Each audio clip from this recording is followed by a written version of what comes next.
بسم اللہ الرحمن الرحیم۔ ہم تو سیدھے سادھے مسلمان ہیں اور اس بات پر پریشان ہیں کہ آخر آج کون صحیح مسلمان ہیں۔ آج بے شمار فرقے ہیں اور ان گنت جماعتیں، اور ہر ایک ہی کا دعویٰ ہے کہ صرف وہی صحیح مسلمان ہیں۔ ہم اسی کشمکش میں تھے کہ خیال آیا کہ ذاکر نائک ہے نا، کیوں نہ یہ گتھی انہی سے سلجھوائی جائے۔ وہ یقیناً ہم جیسے سادہ لو مسلمان کو اس گروہ کا پتہ دے پائیں گے کہ جو آج حقیقی مسلمان ہیں۔ اس خیال سے ہم ان کے لیکچر سننے لگے۔ جلد ہی وہ ہمیں کم و بیش اسی مضمون پہ کچھ یوں لب کشائی کرتے نظر آئے۔ احمدی ایک ایسا فرقہ ہے جو کہتا ہے کہ محمد صلی اللہ علیہ وسلم آخری رسول نہیں ہیں۔ احمدی لوگ، قادیانی لوگ کہتے نہیں، نبی کا مطلب جس کے پاس رسالت آئی، پیغام آیا، رسول مطلب جس کے پاس پیغام نہیں آیا۔ تو ایک رسول کی جس کے پاس پیغام نہیں آیا وہ آنے والے ہیں، اور کہتے مرزا غلام قادیان وہ رسول ہے، جو بالکل غلط ترجمہ ہے۔ وہ نبی اور رسول کو الٹ پلٹ کرتے، they give different meaning for both. تو ان لوگ غلط معنی لے کے کہتے ہیں کہ قرآن میں لکھا ہے کہ اللہ کے رسول آخری نبی ہے، نبی مطلب اونچا درجہ ہے، رسول نیچے آتا ہے، اس لیے رسول آ سکتے ہیں۔ غلط ترجمہ کرتے اور کہتے کہ مرزا غلام احمد محمد صلی اللہ علیہ وسلم کے بعد بھی رسول آئیں گے، ان میں سے ایک ہے مرزا غلام احمد قادیان، جو کفر ہے۔ کفر مطلب جو اسلام کے خلاف ہے، قرآن کے خلاف ہے، اللہ کے رسول کے خلاف ہے۔ دیٹس دی ریزن آئی سے دے ڈیویٹڈ، وہ صحیح مسلمان نہیں ہیں۔ ہمیں معلوم نہیں کہ احمدی مسلمان ہیں یا کافر، مگر یہ تو ہم جیسا عام سا انسان بھی جانتا ہے کہ وہ نبی اور رسول میں کوئی فرق نہیں کرتے۔ جہاں تک ختم نبوت کا تعلق ہے تو یاد آیا کہ چند دن قبل ہی تو ہم نے جاوید احمد غامدی کو ٹی وی پر یہ کہتے سنا تھا کہ احمدیوں کا اس بارے میں عقیدہ بالکل وہی ہے کہ جو بڑے بڑے مجددین امت اور اولیاء کرام رکھتے رہے ہیں۔ نبوت کے سلسلے کے بارے میں یہ بیان مجدد صاحب کو دیکھ لیجئے، یعنی مکتوبات میں بیان کرتے ہیں کہ صرف اتنی بات ہم کہتے ہیں کہ نبوت اپنے منصب کے لحاظ سے ختم ہوئی ہے، کمالات کے لحاظ سے ختم نہیں ہوئی۔ اچھا ابن عربی کو لے لیجئے، فتوحات میں جو فصوص کی طرح کی کتاب نہیں ہے، بیان کیا ہے کہ رسالت مآب صلی اللہ علیہ وسلم پر نبوت تشریع ختم ہوئی ہے، شریعت والی نبوت ختم ہوئی ہے۔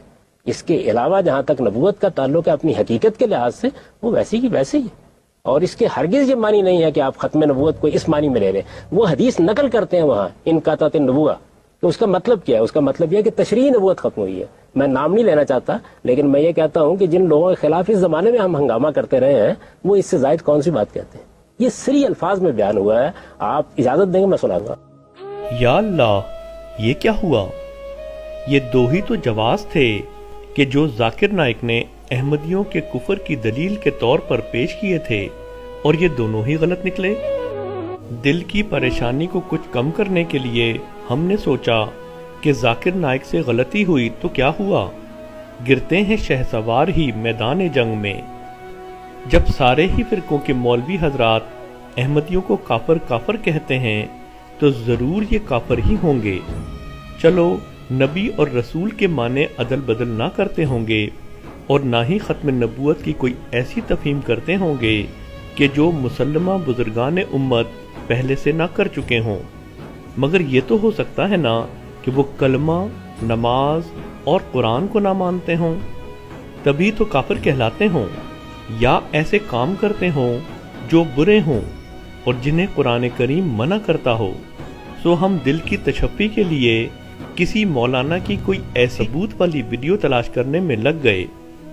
ابھی چند قدم ہی چلے ہوں گے کہ مولانا چنیوٹی کی یہ ویڈیو دیکھ کر ہکا بکا رہ گئے۔ میں نے کل بھی کہا تھا، کوئی مسلمان جلدی سے عیسائی نہیں بنتا، یہودی نہیں بنتا، ہندو نہیں بنتا، قادیانی بن جاتا ہے۔ جب ہندو سے اس لیے نہیں بنتا، وہ سمجھتے میں اسلام سے نکل کر کفر میں جا رہا ہوں، اور قادیانی اس لیے آسانی سے بن جاتا ہے، وہ سمجھتا میں اسلام سے اچھے اسلام میں جا رہا ہوں۔ وہ تو اچھے مسلمان ہیں، کلمہ پڑھتے ہیں، نمازیں پڑھتے ہیں، مسجدیں بناتے ہیں، قرآن چھاپتے ہیں، اچھے کام کرتے ہیں۔ اوہ میرے اللہ، احمدی تو وہی کلمہ پڑھتے ہیں، نمازیں پڑھتے ہیں، قرآن کریم شائع کرتے ہیں اور اچھے کام کرتے ہیں، اور ہیں پھر بھی کافر کے کافر۔ واشهد ان محمدًا عبدہ۔ اس موقع پر دل ناتواں کو سہارا دینے کی خاطر ہم نے اسے سمجھانے بجھانے کی کوششیں شروع کر دیں، یہ کہہ کر کہ کلمہ، نماز، قرآن اور اچھے کام یہ سب دکھاوا بھی تو ہو سکتا ہے۔ یقیناً عملی اور کاروباری زندگی میں احمدی بے ایمان ہوں گے، اور دوسرے مسلمانوں کے برعکس اس میدان میں احمدیوں کا بے ایمان ہونا کھل کر سامنے آ جاتا ہوگا۔ تبھی تو سارے مولوی انہیں بے ایمان، غیر مسلم، کافر اور نہ جانے کیا کیا کہتے ہیں۔ ابھی ہم اپنی بڑھتی ہوئی پریشانیوں میں کچھ افاقہ پیدا کرنے کی اسی کوشش میں تھے کہ ایک پاکستانی وزیر مملکت نے لائیو ٹی وی شو میں ساری دنیا کے سامنے یہ اعتراف کر کے دل پر ایک اور بجلی گرا دی کہ آج اگر کوئی عملی اور کاروباری زندگی میں ایماندار ہے تو وہ صرف اور صرف احمدی ہے۔ میرے ضلع میں 4 شوگر ملیں ہیں، اور یقین جانے ایک مل جس کا میں دعوے سے کہتا ہوں جو مسلمان نہیں ہے، وہ مسلمان نہیں ہے، اس کو ہم قادیانی کہتے ہیں، وہ ایک کاروبار ٹھیک کرتی ہے۔ پے در پے دل پہ ان حملوں کے بعد ہم نے سوچا کہ کسی ایسے حملے سے قبل کہ جو جان لیوا یا ایمان لیوا ثابت ہو، کیوں نہ ہم احمدیوں کے معاملے سے دور ہی رہیں، جیسا کہ اکثر ہمارے علماء حضرات ہم عوام الناس کو مشورہ بھی دیتے ہیں۔ چنانچہ اب ہم نے اپنی تمام تر توجہ مسلمانوں میں سے صحیح مسلمان جماعت کی تلاش پر مرکوز کر دی۔ یہ ہیں طاہر القادری صاحب، شیخ الاسلام کہلاتے ہیں اور پیروکاروں کا ایک انبوہ عظیم اپنے ساتھ رکھتے ہیں۔ ہم نے سوچا کہ یہ تو ضرور صحیح مسلمان ہوں گے، کیونکہ اس جماعت پر تو ذاکر نائک نے کبھی کفر کا حکم نہیں لگایا نا۔ ابھی ہم انہی سوچوں میں تھے کہ کیا دیکھتے ہیں کہ یہاں تو انسان کو سجدہ ہو رہا ہے، مگر مان ہم نے اپنے دل کو سمجھایا کہ کیا فرق پڑتا ہے اگر پیر کی محبت میں سجدہ ہو جائے۔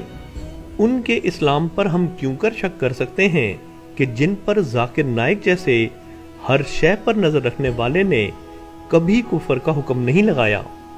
پیر ہیں، باروب ہیں، جلوہ گر ہیں، کیا ہوا جو فرتے جذبات میں اس کے مرید اس کے آگے سجدے میں گر پڑیں؟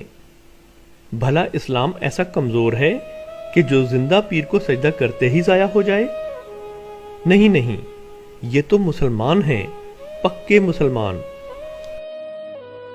ابھی ہم قادری گروپ کے اسلام کا دل کو یقین دلانے میں مصروف ہی تھے کہ کیا دیکھتے ہیں کہ مسلمان تو ایسے بھی ہیں جو قبروں پر سجدہ کر رہے ہیں۔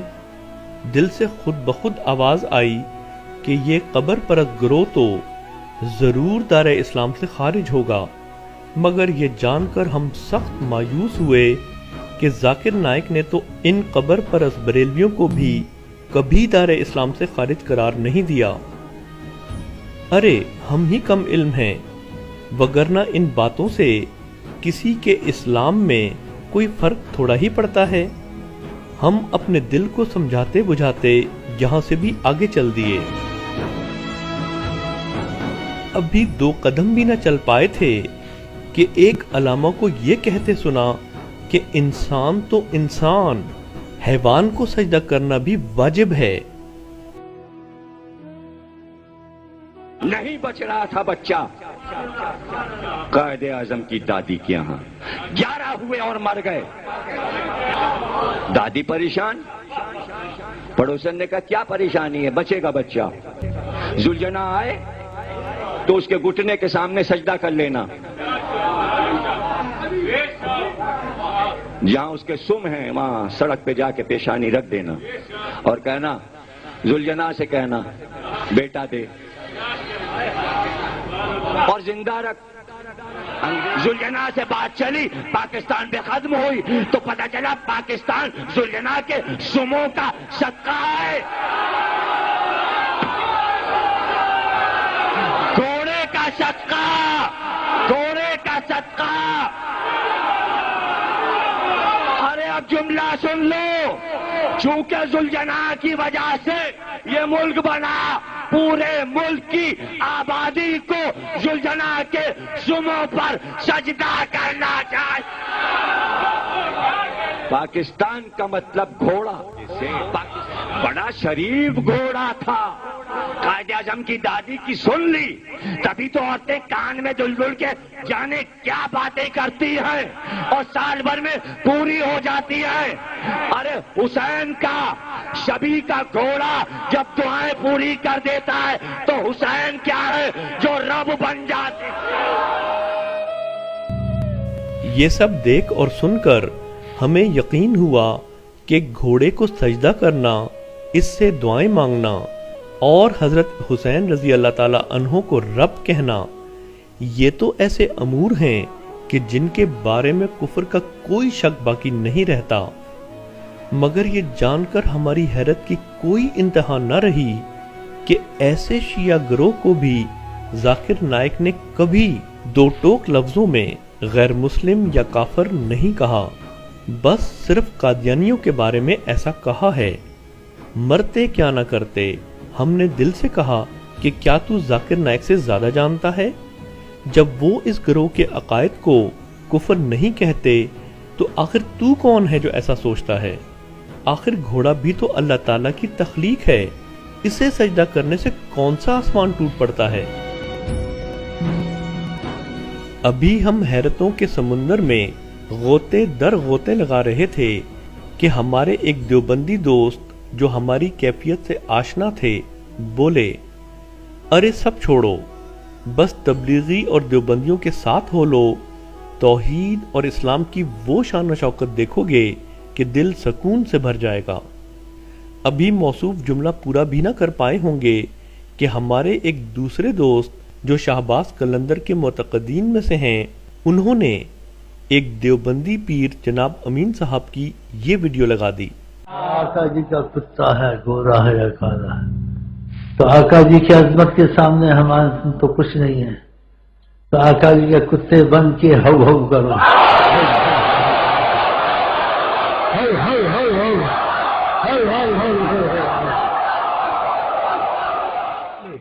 پاکستان سیالکوٹ کا ایک پیر ہے، پیر شیخ امین، وہ کہتا ہے میں کتا ہوں آقا کا، اور کتوں کا کام بھونکنا ہوتا ہے، سارے مل کے بھونکو. پیر امین بھی بھونکتا ہے، باقی مجمع بھی بھونکتا ہے. How how how how. قبل اس کے کہ کتوں کی بھونکنے کی آوازیں کچھ مدھم پڑتیں، ہمارے دیوبندی دوست نے جوابی کارروائی کے طور پر شہباز قلندر کے مزار پر پیش کیے جانے والے اسلام کی یہ ویڈیو لگا دی، اور ساتھ ہی ہمارے یہ دونوں دوست آپس میں دست و گریباں ہو گئے.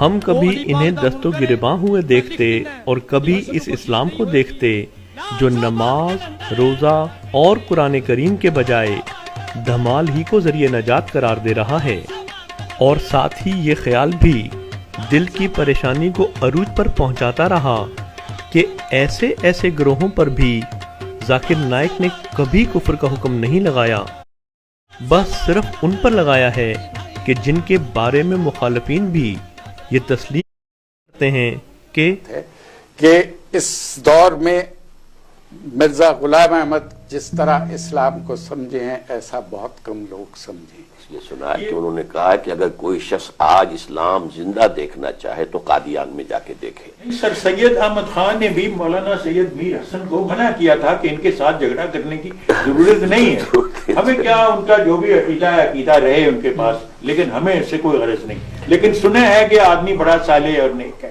اور وہ مقابلہ کرتے تھے ان عیسائیوں سے، تو یہ سمجھتے تھے کہ ٹھیک ہے یہ اپنا کام کرتے جائیں، ہمیں اپنے کام سے غرض. کس نے عیسائی مشنریز کو ساتھ مناظرے کر کے غلام احمد نے انہیں شکستیں دی. اچھا. اور ایک زبردست جو ایک وائلنٹ تحریک اٹھ گئی تھی، یہ ستیارت پرکاش کا جو مصنف تھا آریہ سماج، تو آریہ سماج کے لوگوں سے بھی اس نے مناظرے کیے اور انہیں شکستیں دی. اچھا، ان دو چیزوں کی وجہ سے علماء کی آنکھوں کا تارا بن گئے. ہمارا چینل سبسکرائب کر کے گھنٹی کے نشان کو دبانا مت بھولیے گا۔ اس ویڈیو کو زیادہ سے زیادہ فیس بک، واٹس ایپ اور سوشل میڈیا پر شیئر ضرور کریں۔ شیئر اور لائک کرنے کے ساتھ ساتھ کمنٹ باکس میں ضرور کیجیے۔